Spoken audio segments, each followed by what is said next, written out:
নমস্কাৰ সকলোকে স্বাগতম জনাইছো চেনেলটোৰ আকৌ এটা নতুন ভিডিঅ'লৈ সো আমি কাৰেণ্ট এফেয়াৰ্সৰ 2026 চনৰ আৰু এটা ইম্পৰ্টেন্ট টপিক ডিসকাস কৰিম শেহতীয়াকৈ এনাউন্স কৰা হৈছে অৰ্থাৎ প্ৰদান কৰা হৈছে অস্কাৰ বঁটা 2026 চনৰ বাবে তো ইয়াৰে আমি ডিটেইলছ লগতে এমসিকিউ হিচাপত আমি ডিসকাস কৰিম গতিকে বলক ভিডিঅ'টো আমি আৰম্ভ কৰোঁ আৰু ইয়াৰ লগতে আপোনালোকে যদি আমাৰ 2026 চনৰ কাৰেণ্ট এফেয়াৰ্সৰ বুকলেটখন ল'ব বিচাৰে তেনেহলে এই বুকলেটখন ল'ব পাৰে এই নম্বৰটোত হোৱাটসঅ্যাপ কৰি সো ইয়াতে আপোনালোকে আসাম স্পেসিফিক আৰু নেশনাল ইন্টাৰনেশনাল দুখন সেপাৰেটলি কাৰেণ্ট এফেয়াৰ্সৰ পিডিএফ বুকলেট পাব মান্থলি বিলাকটো পাব লগতে টপিক স্পেসিফিক কিছুমান টপিক বিলাকো পাব পদ্ম এৱাৰ্ডছ হওক ইউনিয়ন বাজেট হওক আইসিসি আন্ডাৰ 19 উইন্টাৰ অলিম্পিক্স এইবিলাক গোটেইবিলাক ইনক্লুড আছে এই পিডিএফখন যদি আপোনালোকে ল'ব বিচাৰে সিম্পলি হোৱাটসঅ্যাপ নম্বৰটোত হোৱাটসঅ্যাপ কৰি পিডিএফখিনি দিব পাৰে সো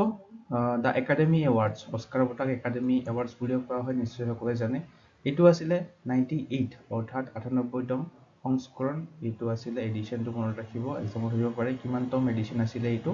98 একাডেমি এৱাৰ্ডছ আছিলে এইটো অস্কাৰ 2026 টো তো প্ৰথম আমি প্ৰশ্ন এটা ডিসকাস কৰো which film won the best picture award at the Oscars 2026 তো 2026 চনত অস্কাৰ 2026ত কোনখন ছবিয়ে শ্ৰেষ্ঠ চলচ্চিত্ৰৰ বঁটা লাভ কৰে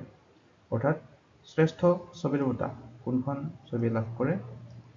বেষ্ট পিকচাৰ এৱাৰ্ড লাভ কৰে ওৱান বেটল আফটাৰ এনাদাৰ এই ছবিখনে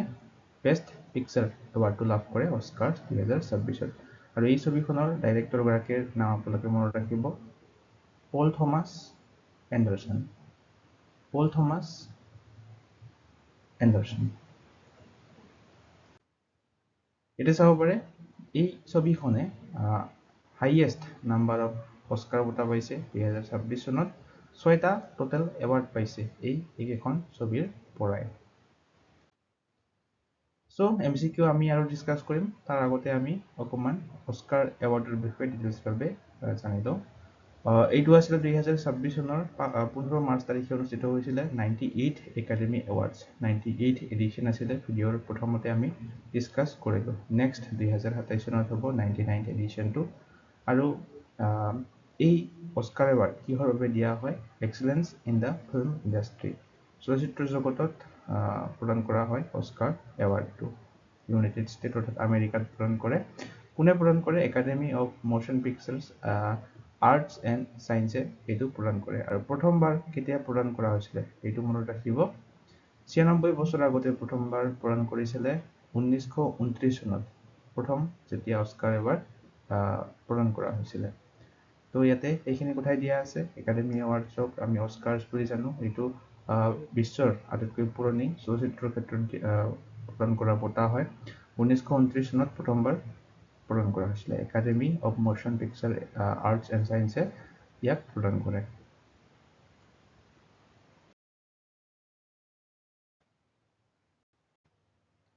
সো ইয়াতে ডেট এণ্ড টাইম দিয়া আছে 15 মাৰ্চ তাৰিখে লছ এঞ্জেলেছত হোষ্ট কৰা হৈছিল হোষ্ট কৰিছিলে কোনে প্ৰখ্যাত কমেডিয়ান আৰু টিভি হোষ্ট কোনান অ'ব্ৰায়েনে হোষ্ট কৰিছিলে অৰ্গেনাইজাৰ্ছ আমি পঢ়িলো academy of motion picture arts and সায়েন্সে প্ৰদান কৰে next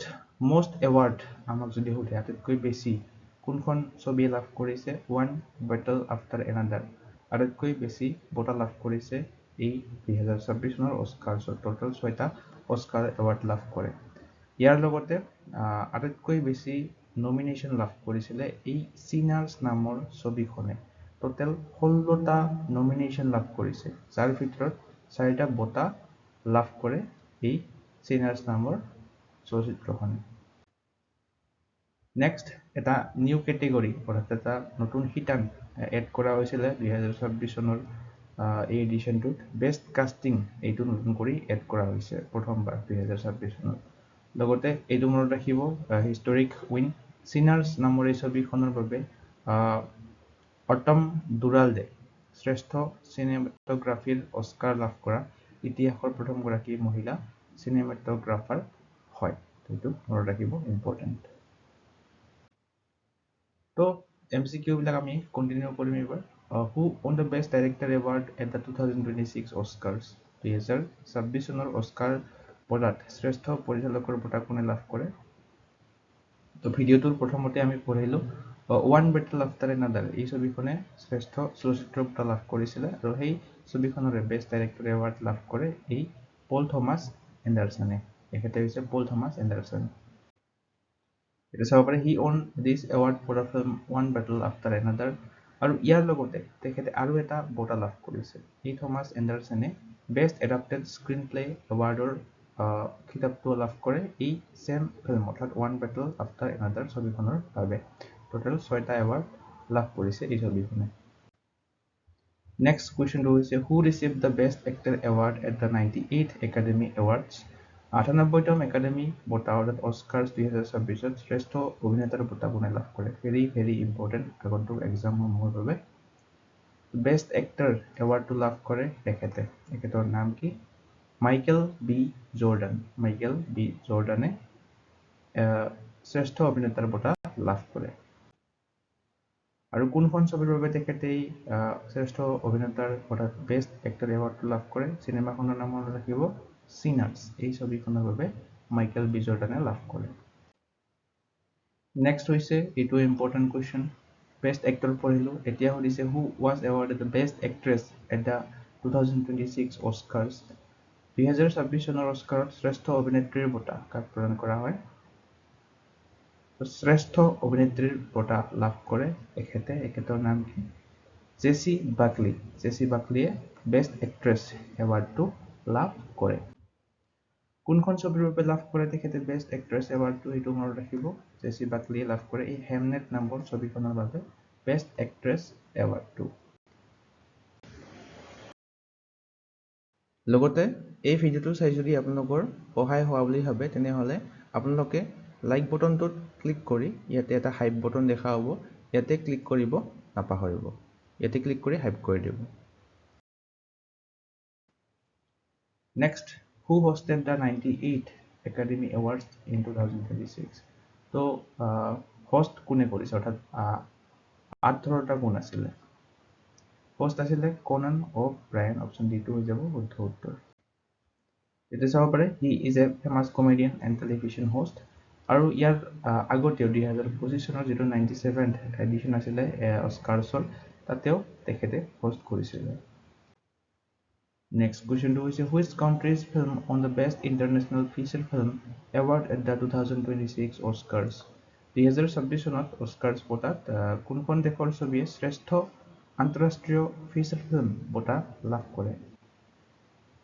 best international feature film award লাভ কৰে নৰৱে দেশখনৰ ছবিখনে আৰু সেইখনৰ ছবিখনৰ নাম আছিলে চেণ্টিনেণ্টেল ভেলু ইয়াতে চাব পাৰে এই এৱাৰ্ডটো লাভ কৰে এই নৰৱে দেশখনৰ ছবি চেণ্টিনেণ্টেল ভেলু নামৰ ছবিখনে আৰু এই যিটো বেষ্ট ফিচাৰ ফিল্ম এৱাৰ্ডটো আছিলে এইটোক লগতে বেষ্ট ফৰেইন লেংগুৱেজ ফিল্ম বুলিও কোৱা হৈছিলে নেক্সট কুৱেশ্যনটো হৈছে which film was India's official entry for the 2026 Oscars তো অস্কাৰ্ছ 2026 চনৰ এই সংস্কৰণটোত ভাৰতৰ কোনখন ছবিয়ে আনুষ্ঠানিক প্ৰৱেশ কৰিছিলে অফিচিয়েল এণ্ট্ৰি লাভ কৰিছিলে ইণ্ডিয়াৰ এই হোমবাউণ্ড ছবিখনে অপচন চিটো হ'ব শুদ্ধ উত্তৰ ইয়াৰে ইম্পৰ্টেণ্ট পইণ্ট এটা মনত ৰাখিব এই হোমবাউণ্ড ছবিখন কোনে পৰিচালনা কৰিছিলে বা কোনে ডাইৰেক্ট কৰিছিলে নীৰজ খেৱানে এই ছবিখন হোমবাউণ্ড নামৰ ছবিখন পৰিচালনা কৰিছিলে নেক্সট কুৱেশ্যনটো হৈছে which film received the most nominations at the Oscar 2026 তো অস্কাৰ 2026ত সৰ্বাধিক মনোনয়ন লাভ কৰে এই ছবিখনে সিনাৰ্ছ ছবিখনে আমি পঢ়িছিলোঁ ভিডিওটোৰ প্ৰথমতে 16টা নমিনেশ্যন লাভ কৰিছিলে যাৰ 4টা এৱাৰ্ড লাভ কৰিবলৈ সক্ষম হৈছিলে এতিয়া চাব পাৰে received total 16 nomination and it won 4 awards next question to which new category was introduced for the first time at the 2026 Oscars 2026 চনৰ অস্কাৰ বঁটাত প্ৰথমবাৰৰ বাবে কোনটো নতুন শিতান আৰম্ভ কৰা হৈছে এটো আমি পঢ়িছো বেষ্ট কাস্টিং এই নতুন ক্যাটাগৰীটো ইনক্লুড কৰা হৈছে আৰু এই বেষ্ট কাস্টিং এৱাৰ্ডটো কোনে লাভ কৰিছে কেছেন্দ্ৰা কুলুকুন্দিছে লাভ কৰিছে এই ওৱান বেটেল আফটাৰ এনাডাৰ ছবিখনৰ পৰা। নেক্সট কুৱেশ্যনটো হৈছে which film won the best animated feature film at the 2026 Oscars? তো 2026 চনত কোনখন ছবিয়ে শ্ৰেষ্ঠ এনিমেটেড ফিচাৰ ফিল্মৰ বঁটাটো লাভ কৰে? এইখন ছবিয়ে লাভ কৰে। এইখন ছবিৰ নাম হৈছে K-pop Demon Hunter। এই ছবিখনে বেষ্ট এনিমেটেড ফিচাৰ ফিল্ম এৱাৰ্ডটো লাভ কৰে। আৰু এই ছবিখনৰে গল্ডেন নামৰ এই গীতটো বেষ্ট অৰিজিনেল ছং এৱাৰ্ড লাভ কৰে। এইটো মনত ৰাখিব। নেক্সট কুৱেশ্যনটো হৈছে which film received the best visual effect award at the Oscars 2026? 2026 চনৰ অস্কাৰ এৱাৰ্ডত শ্ৰেষ্ঠ ভিজুৱেল এফেক্টছৰ বঁটা লাভ কৰে কোনখনে? নিশ্চয় ছবিত দেখি ধৰিব পাৰিছে। ছবিখন হৈছে দ্য অবতাৰ ফায়াৰ এণ্ড এইচ। তো অবতাৰ ছবিখন আপোনালোকে চাইছে নে নাই কমেণ্টত জনাব। আৰু এই ছবিখন কোনে ডাইৰেক্ট কৰিছিলে? জেমছ কেমেৰনে ডাইৰেক্ট কৰিছিলে। This movie was directed by James Cameron. Next question to is which film won the best documentary feature film award at the 2026 Oscars? Oscar 2026 শ্ৰেষ্ঠ তথ্যচিত্ৰ অৰ্থাৎ শ্ৰেষ্ঠ তথ্যচিত্ৰ বঁটা কোনখন ছবিয়ে লাভ কৰে? Best documentary. এই ছবিখনে মিষ্টাৰ নবডি এগেইনষ্ট পুটিন এই ছবিখন কোনে ডাইৰেক্ট কৰিছিলে? দুজন ডাইৰেক্টৰ আছিলে, মনত ৰাখিব। পাভেল তালানকিন আৰু David বৰেনষ্টাইন। Next question to is which film won the best picture at the 97th Academy Awards Oscars 2025? তো অস্কাৰ 2025 এটা কুৱেশ্যন ইয়াতে সোধা হৈছে। 97তম যিটো আছিলে ইয়াতে শ্ৰেষ্ঠ ছবিৰ চলচ্চিত্ৰ বঁটা কোনে লাভ কৰিছিলে? অৰ্থাৎ ইয়াৰ আগৰ বছৰ এনাৰা ছবিখনে লাভ কৰিছিলে। লগতে চিন বেকাৰে বেষ্ট ডাইৰেক্টৰ এৱাৰ্ড লাভ কৰিছিলে। এই এনাৰা ছবিখনৰ ডাইৰেক্টৰ আছিলে তেখেতে এই বেষ্ট ডাইৰেক্টৰ এৱাৰ্ডটো লাভ কৰিছিলে 2025 চনত। Next, in which category did Indian film The Elephant Whispers win the Oscars? তো The Elephant Whispers এই ছবিখনে 2023 চনত অস্কাৰ এৱাৰ্ড লাভ কৰিছিলে। কোনটো কেটেগৰীত আমাক সুধিছে? Best documentary short film option D টো ইয়াৰে শুদ্ধ হ'ব। অৰ্থাৎ শ্ৰেষ্ঠ চুটি ছবি লাভ কৰিছিলে এই দ্য এলিফেণ্ট হুইস্পাৰ্ছ নামৰ ছবিখনে। ইয়াতে চাব পাৰে 2023 চনত লাভ কৰিছিলে। আৰু এই ছবিখনৰ ডাইৰেক্টৰ বা পৰিচালক কোন আছিলে? কাৰ্তিকি গনচালেভ আছিলে ইয়াৰ ডাইৰেক্টৰ। প্ৰডিউচাৰ আছিলে গুণিত মংগাই। আৰু এইখন আছিলে প্ৰথম ভাৰতীয় চুটি ছবি যিয়ে অস্কাৰ এৱাৰ্ড লাভ কৰিছিলে। তো ইয়াৰে কেইটামান আমি ষ্টেটিক ডিছকাছ কৰিম, ষ্টেটিক জিকে। তো ফাৰ্ষ্ট ইণ্ডিয়ান অস্কাৰ উইনাৰ কোন আছিলে? ভানু আথিয়া বেষ্ট কষ্টিউম ডিজাইন কেটেগৰীত লাভ কৰিছিলে গান্ধী নামৰ ছবিখনৰ বাবে। কিমান চনত লাভ কৰিছিলে আমাক যদি সোধে? 1983। আৰু ইয়াৰ লগতে সত্যজিৎ ৰায় অনৰেৰী অস্কাৰ এৱাৰ্ড লাভ কৰিছিলে 1992 লাইফ টাইম এচিভমেণ্ট এৱাৰ্ড হিচাপে।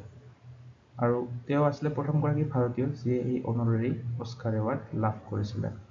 ইয়াৰ লগতে এ আৰ ৰেহমান হৈছে only Indian to win 2 Oscars in the same year. এটা বছৰতে অৰ্থাৎ 2009 চনতে মানে দুটা অস্কাৰ এৱাৰ্ড লাভ কৰিছিলে, বেষ্ট অৰিজিনেল স্ক'ৰ আৰু best original song Slumdog millionaire এই ছংটোৰ বাবে। আৰু ফাৰ্ষ্ট ইণ্ডিয়ান ফিল্ম নমিনেটেড হৈছিলে 1957 চনতে মাদাৰ ইণ্ডিয়া নামৰ এই ছবিখন। কেটেগৰীটো আছিলে best foreign language film category.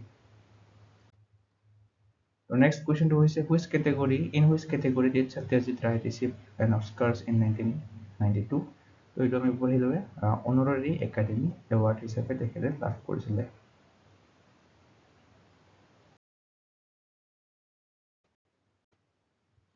So আপোনালোকৰ বাবে হোমৱৰ্কৰ কুৱেশ্যনটো হৈছে who was the first Indian to win an Oscar? Oscar লাভ কৰা প্ৰথমগৰাকী ভাৰতীয় আমি পঢ়িলোৱে, তথাপিও আপোনালোকে কমেণ্টত জনাবলৈ নাপাহৰিব। আৰু ইয়াৰ লগতে আপোনালোকক জনাওঁ যে আপোনালোকে যদি কাৰেণ্ট এফেয়াৰ্ছৰ 2026 চনৰ PDF বুকলেট দুখন আমাৰ চেনেলটোৰ ল'ব বিচাৰে তেনেহ'লে এই হোৱাটছআপ নম্বৰটোত হোৱাটছআপ কৰি আপোনালোকে এই বুকলেট দুখন ল'ব পাৰে আৰু জানুৱাৰীৰ পৰা এপ্ৰিল মাহলৈকে আপোনালোকে আপডেট পাব এই হোৱাটছআপ গ্ৰুপটোত আপোনালোকে হোৱাটছআপ কৰিব 50 টকা পে' কৰিব লাগিব তাৰপিছত এই গ্ৰুপটোত আপোনালোকক এড কৰা হ'ব য'ত আপোনালোকে মান্থলি আৰু টপিক ৱাইজ আপডেটবিলাক পাই থাকিব